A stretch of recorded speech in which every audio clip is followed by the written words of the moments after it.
오늘도 주님의 말씀을 통해 하나님 나라를 누리는 복이 있기를 주님의 이름으로 축원합니다. 우리가 오늘 이제 아하스 왕에 대해서 보게 됩니다. 남유다의 12번째 왕이었던 이 아하스는 그 아버지 요담을 이어 왕이 된 자죠. 앞선 요담이 어떤 사람이었습니까? 요담 앞까지는 왕들이 어떤 행태를 보였어요? 그가 처음에는 하나님 보시기에 정직히 행했지만 왕위가 견고해지고 강성해진 후에는 그들이 죄악의 길로 들어섰고 그러므로 그 끝이 좋지 않았어요. 그런 가운데 그 아버지 요담이 왕이 된 다음에 요담은 큰 흠결 없이 그래도 점점 나라를 강성하게 하며 아들에게로 물려주게 되어지죠. 요담은 뭔가 대단한 어떤 종교 개혁을 이루지는 않았지만 그래도 그 신앙을 지키면서 그래도 하나님 보시기에 정직히 행하고 넘겨주게 되어집니다. 그래서 우리가 때로는 요담 같은 것에서부터 시작할 필요가 있어요. 뭔가 대단한 업적을 남기기보다 먼저 내 자리를 지키는 것, 큰 문제 없이 일단은 내 자리를 지키는 것으로부터 우리는 시작하는 게 필요하다, 이렇게 함께 나눴었죠. 그리고 그를 뒤이어 아하스가 왕이 됐는데 이 아하스는 남유다의 유례 없는 처음부터 끝까지 악을 행한 왕이 되어집니다. 그가 왜 이런 악을 행했는지 정말 알 수가 없어요. 왜 그랬을까? 그 아버지 요담은 그래도 대단한 어떤 특출난 믿음의 사람은 아니었어도 그래도 무난하게 그 나라를 이어줬는데 아하스가 왕이 된 이후에 우상 숭배가 그 나라 전역에 팽배하게 되어지죠. 1절에 보면 아하스가 왕위에 오를 때의 나이가 20세였다. 아하스도 비교적 젊은 나이에 왕위에 오르게 되어졌죠. 그리고 예루살렘에서 16년 동안을 다스렸다라는 거예요. 16년 동안 다스리면서 어떻게 행했는가? 그의 조상 다윗과 같지 아니하여 여호와 보시기에 정직하게 행하지 아니하고 이스라엘 왕들의 길로 행하여라고 되어 있어요.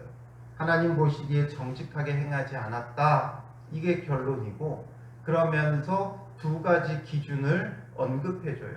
하나는 다윗이고 하나는 이스라엘 왕들이에요. 다윗의 길로 다윗과 같이 아니하였다. 다윗과 같이 하나님 보시기에 전심으로 행하지 않았다라는 거예요. 그리고 반대로 이스라엘 왕들의 길로 행하였다, 이렇게 기록을 하고 있죠. 우리는 어떤 기준으로 살아가느냐가 중요해요. 무엇이 우리의 신앙의 근거가 되고 기준이 되느냐? 정말 다윗과 같이 살아가기를 힘쓰는가? 아니면 평범한 이 세상 사람들처럼 이스라엘 왕들처럼 살아가느냐? 그것이 중요한 것이죠. 여러분들 안에는 무엇이 기준이 되어져 있습니까? 다윗과 같지 않고 이스라엘 왕들의 길로 행하고 있는지, 아니면 다윗과 같고 이스라엘 왕들의 길로 행하지 아니하든지, 이 두 가지 중에 한 가지일 거예요. 그래서 우리의 마음을 점검해 보아야 돼요. 정말 하나님 보시기에 정직히 행하고 전심을 다하고 있는 마음인가? 아니면 여전히 그냥 그런 대로 이스라엘 왕들의 길로 세상의 염려와 걱정을 안고 살아가든지 그렇게 되어지겠죠. 그래서 그의 구체적인 그 업적들을 살펴보면 2절에 첫 번째로 바알들의 우상을 부어 만들고 라고 되어 있죠. 바알을 만들었다라는 거예요. 바알은 우리가 구약 성경을 보면서 굉장히 자주 등장하는 이방 신이죠. 근데 이 바알은 어떻게 보면 그 고대 근동 그 지역에서는 가장 대표적인 신이었어요. 그래서 이 바알이라는 그 말 자체가 주인이라는 뜻이에요. 그래서 이 바알을 대부분의 사람들이 무엇으로 여겼냐면 폭풍과 바람의 신으로 여겼어요. 그래서 농사에 필요한 비바람을 지금 바알이 준다라고 여기고 있었고, 물론 어떻게 보면 이름은 조금 다를지 모르지만 사람들은 비바람을 내려주는 그런 신들을 모든 민족마다 섬기는 그런 게 있잖아요. 이름은 다 다를지 몰라도 그러나 결국에는 그게 다 무엇이냐면 바알이었던 거예요. 그래서 이 고대 근동 이 지역에서는 주로 이 바람, 비 이런 기후에 관련된 것은 바알 신으로 여기고 있었고, 그러므로 농사를 지으려고 하면 당연히 이 바알 신을 섬길 수밖에 없어요. 항상 보듯이 우리가 원하는 때에 비가 내려주지 않죠. 저도 요즘 이제 친한 목사님들하고 조금 이 텃밭을 가꾸고 있는데, 그러다 보니까 올 봄에 비가 하나도 안 왔잖아요. 너무나 이 메마른 걸 보면서 야, 어떻게 이렇게 비가 안 올 수 있을까 이런 생각을 했어요. 그리고 이제 요 근래에 지금 계속 비가 내리잖아요. 아, 이 비가 봄에 한 번만 좀 내려줬었으면 얼마나 좋았을까 이런 마음들이 들어요. 우리 뜻대로 이게 되지 않아요. 그러다 보니까 이런 것을 주관할 신들을 사람들은 자기도 모르게 바라고 원할 수밖에 없는 거죠. 그러니까 이 바알을 가장 대표적으로 사람들은 섬기게 되는 거예요.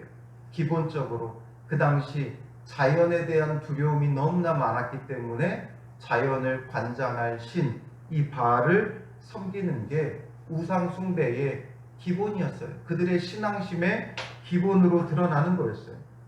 그리고 3절에 보면 두 번째로 흰놈의 아들 골짜기에서 분향하고 여호와께서 이스라엘 자손 앞에서 쫓아내신 이방 사람들의 가증한 일을 본받아 그의 자녀들을 불사르고 되어 있어요. 흰놈의 아들 골짜기라는 게, 이 흰놈이라는 게 흰놈이라는 건 그 여부수 족속의 어떤 사람이었던 것으로 추정이 되어져요. 그러니까 흰놈의 아들이라는 건 흰놈 가문 소유의 골짜기다, 이런 그 이름이 붙어 있는 곳이죠. 그런데 이 흰놈의 아들을 골짜기에서 분향했다 하는데, 이 골짜기는 베냐민 지파와 유다 지파 사이에 경계가 되는 계곡이에요. 아주 깊은 협곡이에요. 그러다 보니까 좀 음산한 그런 분위기가 있고, 그러다 보니까 그곳에서 여러 산당을 만들고 우상 숭배하는 일이 많았는데, 특별히 여기에서 골짜기에서 분향했다라고 하면서 여호와께서 이스라엘 자손 앞에서 쫓아내신 이방 사람들의 가증한 일을 본받아 그의 자녀들을 불사르고 되어 있죠. 그 자녀들을 불살렀다. 이방인들의 그 가증한 일을 본받아서 아들들을, 자녀들을 불살랐다, 이렇게 되어 있어요. 이게 무슨 신을 섬긴 거냐면 암몬 자손들이 섬겼던 몰렉, 암몬이라고도 부르는 그 신을 섬기는 거예요. 이 신을 섬길 때 이들이 자녀들을, 인신제사를 드렸어요. 사람을 제물로 바치는, 짐승을 잡아서 바치는 게 아니라 자기 자녀들을 바쳤죠. 이게 얼마나 큰 두려움이었으면 자기 자녀까지 불살라 드렸겠어요.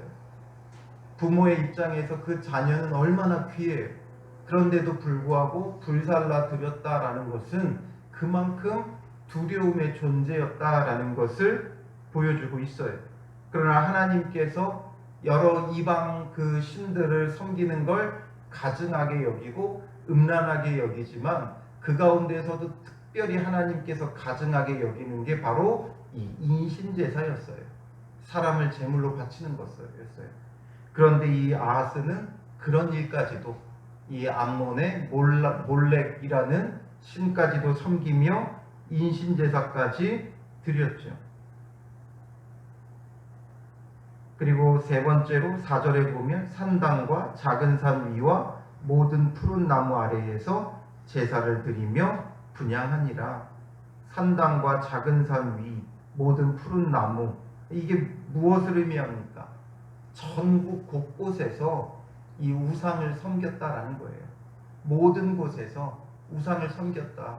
조금만 섬길 만한 것이 있는 곳이면 전부 다. 우리나라도 예전에 이렇게 다녀보면 큰 나무에는 줄을 칭칭 감아놓고 거기서 제사 드리고 막 그런 일들이 있었잖아요. 굿판을 벌이고 그런 것이 있었듯이, 지금 이 남유다가 전역이 그렇게 물들어 버린 거예요. 그래서 작은 산이라도 뭔가 어떤 산만 있으면 그 위에다가 산당을 지었고, 조금만 큰 나무만 있어도 그 밑에서 제사를 드리며 분향하며 전국이 우상 숭배로 다 뒤덮여 버렸다라는 거죠. 그러니 정말 철저히 하나님을 섬긴 게 아니라 철저히 우상 숭배하는 이 일들을 단행하게 되어지는 거예요.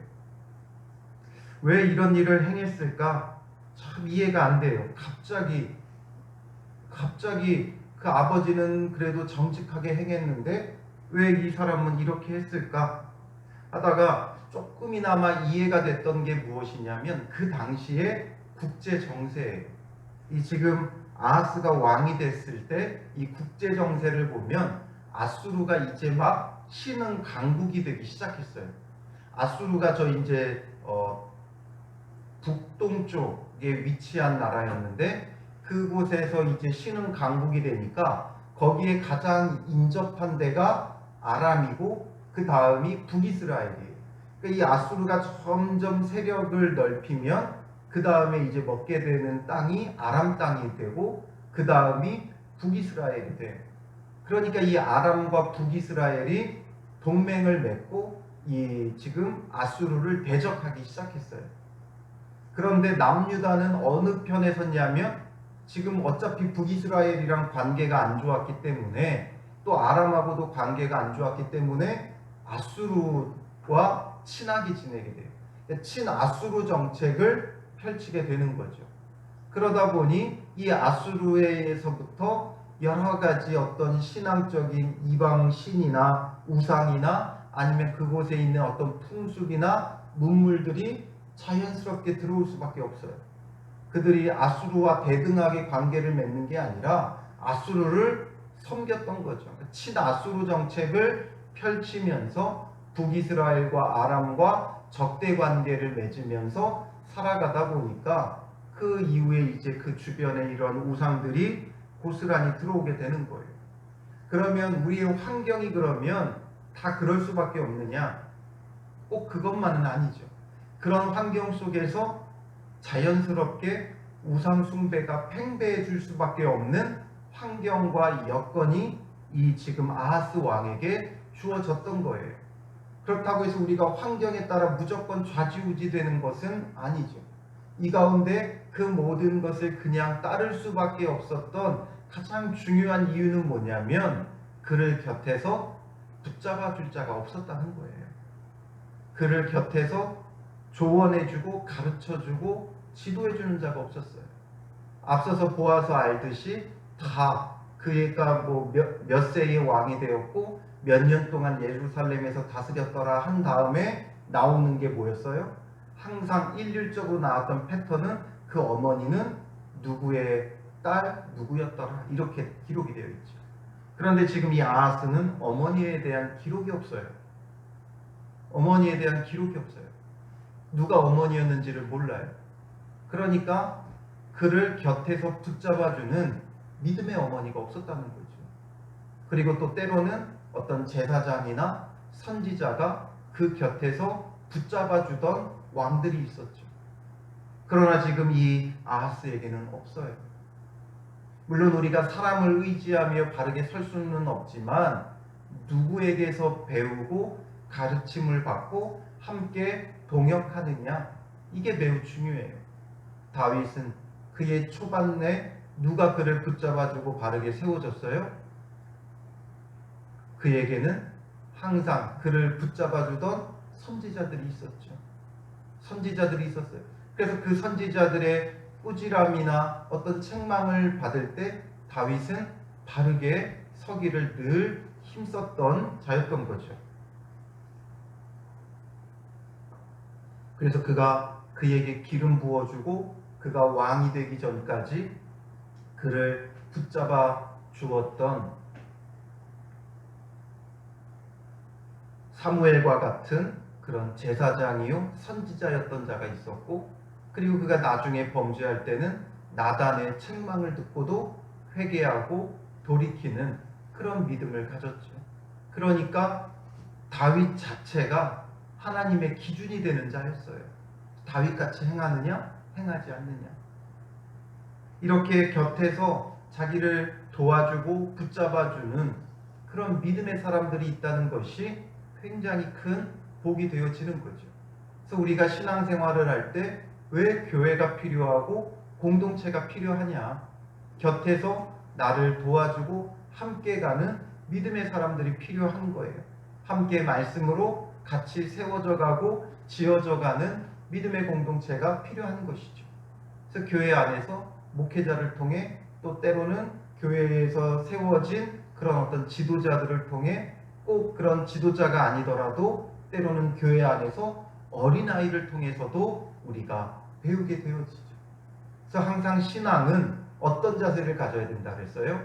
말하기보다는 듣기를 힘써야 된다. 우리는 어느 정도 신앙의 연륜을 갖추다 보면 어느 순간부터는 듣기보다는 말하기를 좋아해요. 그러면서 자기 자신을 돌아보지는 못한다라는 거죠. 이렇게 해야 된다, 저렇게 해야 된다 말은 많이 하지만 자기 자신을 돌아보지는 못할 때가 너무 많아요. 그래서 왕들이 강성해지면, 연약할 때는 많이 듣지만 강성해지면 변질되어졌던 이유가 거기 있는 거예요. 그 이후에는 이런 어떤 선지자들을 통해 하나님께서 말씀하시면 그들이 분을 내고 화를 내고 옥에 가두고 외면하고 박해하는 그런 일들이 지금 우리가 남유다의 역사를 보면서 계속 보아오는 거잖아요. 그래서 결국 이 아하스는 어떤 것이었느냐? 그 곁에서 그를 지도해 줄 자가 없었고, 그러다 보니 그 환경에 대한 두려움과 염려에 쓸려 갔던 거예요. 오늘 우리도 마찬가지죠. 우리의 그 환경에 여러 시류를 따라가는 그런 삶을 살아가요. 그걸 붙잡아 줄 자가 없어요. 그 길이 잘못된 길이다, 옳지 않은 길이다 붙잡아 주는 자가 없는 거예요. 우리 안타까운 이번 뉴스에도 한 일가족이 갑자기 사라져가지고 실종돼가지고 그 일가족을 찾다가 결국에는 그 차가 바다에 빠져서 일가족이 죽은 그 사건이 사람들의 마음을 많이 아프게 했죠. 물론 아직 그게 확실하게 정확하게 그 원인이 밝혀지지는 않았지만 추정하기로는 그 비트코인에 많은 돈을 투자했다가 손해를 보고 생활고를 겪다가 아마 극단적인 선택을 하지 않았겠느냐라는 거죠. 비트코인이 자기의 생명의 길인 줄 알았죠. 사람들이 비트코인에서 돈 많이 벌었다고 하니까 그게 자기의 구원의 길이 될 줄 알았고, 거기에 뭐 전 재산을 다 투자하고 나니까 결국에는 그걸 멈춰서게 해주는 자가 곁에 없는 거예요. 그게 절대 길이 아니다. 정말 구원은, 참된 길은, 생명은 예수 그리스도밖에 없다는 것을 가르쳐주는 자가 없었던 거예요. 멈춰서게 하는 자가 없던 거예요. 그러니 그 코로나 시기에 어려운 시기를 겪으면서 하나의 바람처럼 불었던 게 뭐예요? 주식 투자, 비트코인, 부동산, 이런 세상의 그런 흐름을 자기도 모르게 따라가는 거죠. 아하스가 그 흐름을 따라갔다 그랬잖아요. 국제 정세의 흐름을 따라서 아수르를 따라 흘러가다 보니까 정말 말로 다 할 수 없는 악한 우상 숭배를 그가 행하고 있더라는 거예요. 오늘 우리도 마찬가지죠. 우리도 이 세상의 흐름을 따라가다 보면 우리도 모르게 바알을, 우리도 모르게 몰렉을 섬기는 우리의 일상 자체가 우상 숭배가 되어지는 그런 흐름 속에 떠내려갈 수밖에 없는 거예요. 이 세상에 물질이 주인이 되어 그 물질에 목숨을 걸고, 물질로 인해 사람들이 이렇게 막 목숨 걸고 달려드는 이런 일들, 자기가 무엇에 흘러가고 있는지, 떠내려가고 있는지도 모르면서 이 세상의 물질의 만족의 즐거움에 떠내려가고 있는 그런 모습들이 있다는 거죠. 이런 모습을 보면 참 우리가 얼마나 어리석은가. 잘 깨닫지도 못하고 멈춰서지도 못하고 자기의 어떤 즐거움을 쫓아서 또 두려움을 쫓아서 물질을 쫓아서 살아가는 이런 시대, 이 시대의 흐름 속에서 오늘 우리는 멈춰서고 돌이켜야 돼요. 우리를 오직 돌이키게 하고 참된 길이 되고 진리가 되고 생명이 되는 것은 예수 그리스도밖에 없고, 그 예수 그리스도의 말씀을 철저히 붙잡고 우리가 나아가지 않으면 우리도 모르게 떠내려가요. 우리도 모르게 돈이 싫어하는 사람이 어디 있어요? 물론 우리가 살아가면서 돈이 필요한 건 맞지만 그 돈을 좋아하며 쫓는 건 또 달라요. 그래서 우리가 돈을 쫓는 자들이 얼마나 많아요. 우리도 모르게 돈을 쫓죠. 돈 준다 그러면 좋아하죠. 즐거워하죠. 그게 결국 우리의 영혼을 이 바알 숭배로 이끈다는 걸 우리는 잘 몰라요. 이 세상은 즐거움을 쫓는 걸 당연한 것으로 여겨요. 자기 즐거움을 위해 모든 걸 다 투자하죠. 사람들이 그 즐거움의 끝으로 가면서, 그 쾌락의 끝으로 가면서 오늘날 이 시대에 드러난 현상이 뭐예요? 바로 음란함과 동성애와 이런 거예요. 요즘 코로나가 지나가고 나니까 원숭이 두창 뭐 이게 말이 나오죠. 그게 정확한 원인이 밝혀지진 않았지만 90%가, 원숭이 두창에 걸린 사람의 90%가 성소수자들이에요. 그들이 왜 걸리겠어요? 결국 이런 음란함과 쾌락을 쫓으며 그런 밀접 접촉을 자기들끼리 가지니까 일어나는 일들이죠. 우리가 그 전에 두려워하던 성병이 뭐예요? 에이즈죠. 에이즈도 대부분 누가 걸려요? 성소수자들이에요. 결국 자기들의 어떤 육체적인 쾌락과 즐거움의 끝으로 가면 바로 그런 성적 문란함과 음란함으로 가게 되어 있고, 그 끝이 자기들은 즐겁다고 쾌락이라고 만족이 있다고 가는 길이지만 그 끝은 그런 비참한 죽음으로 끝나게 되어지는 거예요. 결국 돈, 음란함, 쾌락, 즐거움, 그 끝이 얼마나 비참한 것인가를 알아야 하죠. 그래서 아하스가 이 길을 쫓아가다 보니까 결국 어떤 일이 벌어져요? 5절에 보면 그러므로 그의 하나님 여호와께서 그를 아람 왕의 손에 넘기심에, 하나님께서 결국 그를 징계할 수밖에 없는 거죠.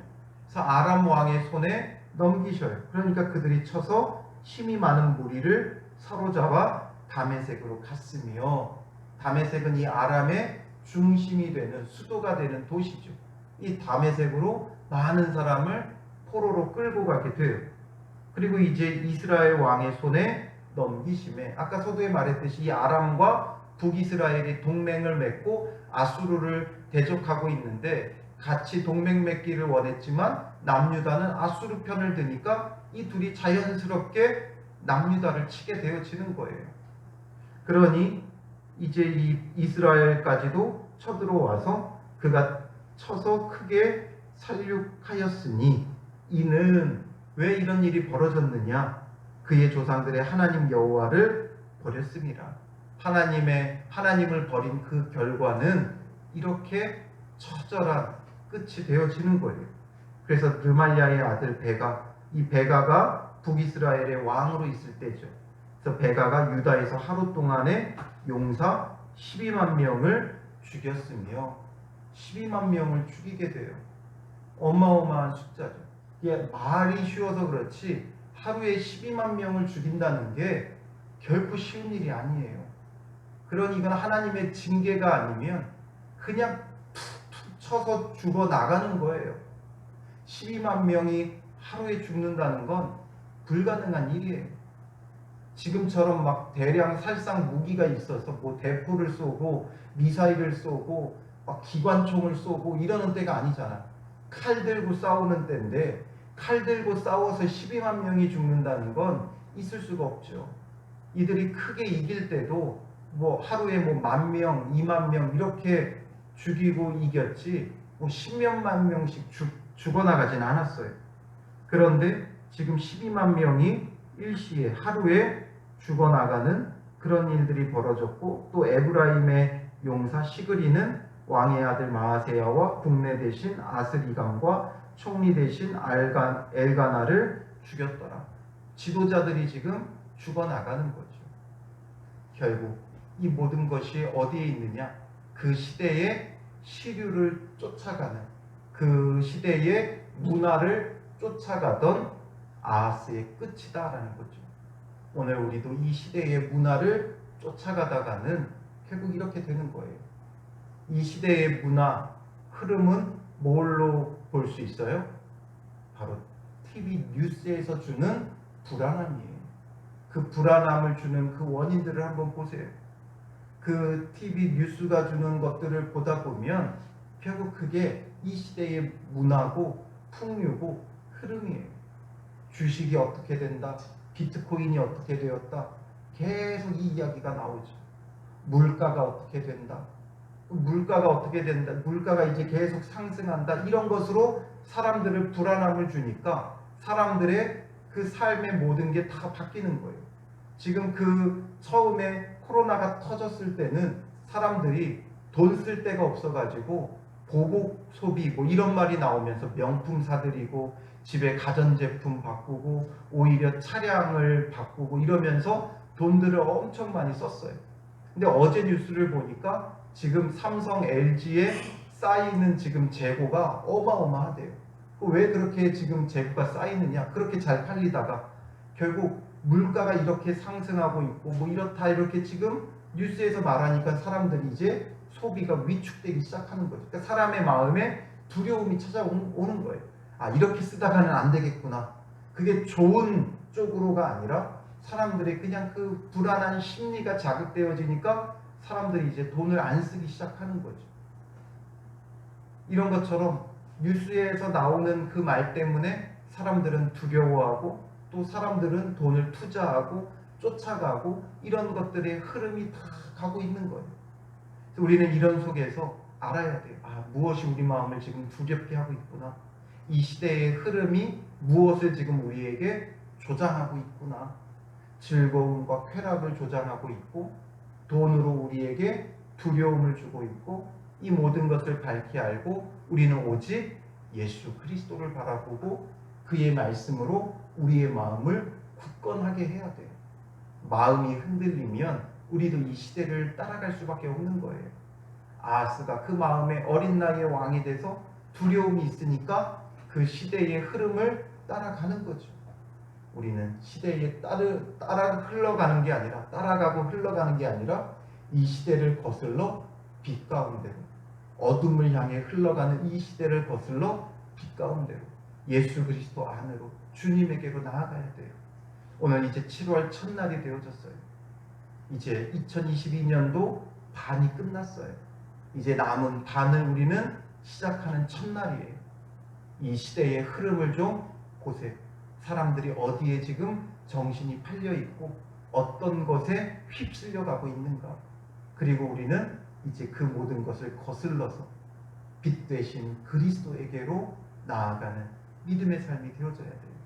그러기를 우리가 오늘 다시 한번 결단하고 이 시대의 흐름 속에서 주께로 나아가는 믿음의 걸음에 출발이 되는 첫날이 되시기를 주님의 이름으로 축원합니다. 기도하겠습니다. 살아계신 아버지 하나님, 아하스가 그 시대의 흐름 속에 우상 숭배로 떠내려가는 모습을 보게 됩니다. 얼마나 철저히 우상을 숭배했던지 바알을 섬기고 몰렉을 섬기며 자녀들을 불살라 분향하고 모든 산당 작은 산 위까지도 나무 아래까지도 제사를 드리며 분향하며 철저히 우상 숭배로 남유다가 물들어 버렸음을 보게 됩니다. 오늘 우리도 이처럼 이 시대의 흐름 속에 떠내려가며 이 세상 사람들이 열광하는 것에 우리도 열광하고 이 세상 사람들이 좋아하는 것에 우리도 많은 것을 공들이고 떠내려가는 우리의 모습들, 세상의 물질을 좋아하고 또한 이 세상의 염려와 걱정 속에서 우리가 어찌할 바를 모르며 떠내려가는 우리의 모습을 보게 됩니다. 주님, 이 모습을 깨닫게 하시고 이 시대의 흐름을 거꾸로 거슬러 올라가며 빛 대신 주께로 나가는 믿음의 사람들 되게 하여 주시옵소서. 죽음을 향해 떠내려가는데 이것을 알지 못하고 우리가 지금까지 같이 어울려 떠내려가던 모습을 불쌍히 여겨주시고 오직 예수 그리스도로 오직 성령의 도우심을 힘입어 바르게 서게 하여 주시옵소서. 우리의 홀로의 힘으로는 선듯 하나 또 넘어지는 연약함입니다. 그래서 우리에게 믿음의 공동체를 주셨사오니 우리가 함께 이룬 이 교회 안에서 서로를 격려하며 돌아보며 함께 붙들어주며 바른 길로 나아가게 하시고, 또한 믿음의 조력자들을 우리에게 허락하셨사오니 목회자들을 통해 성도들을 통해 우리가 바른 길을 찾아 나아가게 하여 주시옵소서. 2022년 반년 동안 여러 가지 크고 작은 일들이 있었으나 잘 지금까지 지내오게 하신 주님의 은혜에 감사하게 하시고, 이제 2022년 남은 반년은 주님 안에서 새로운 걸음, 이 시대의 흐름을 거꾸로 거슬러 올라가며 믿음으로 나아가는 복된 주의 자녀들이 될 수 있도록 인도하여 주시옵소서. 이 시대를 본받지 말게 하시고 오직 마음을 새롭게 함으로 변화를 받아 하나님의 선하시고 기뻐하시고 온전하신 뜻이 무엇인지를 분별하며 그 뜻을 붙잡고 나아가는 믿음의 사람들 되게 하여 주시옵소서. 주여, 우리의 믿음을 강하게 하여 주시고 강한 믿음으로 서로를 돌아보며 함께 세워져 가고 지어져 가는 교회와 성도들이 되게 하여 주실 줄 믿사오며 예수님의 이름으로 기도합니다. 아멘.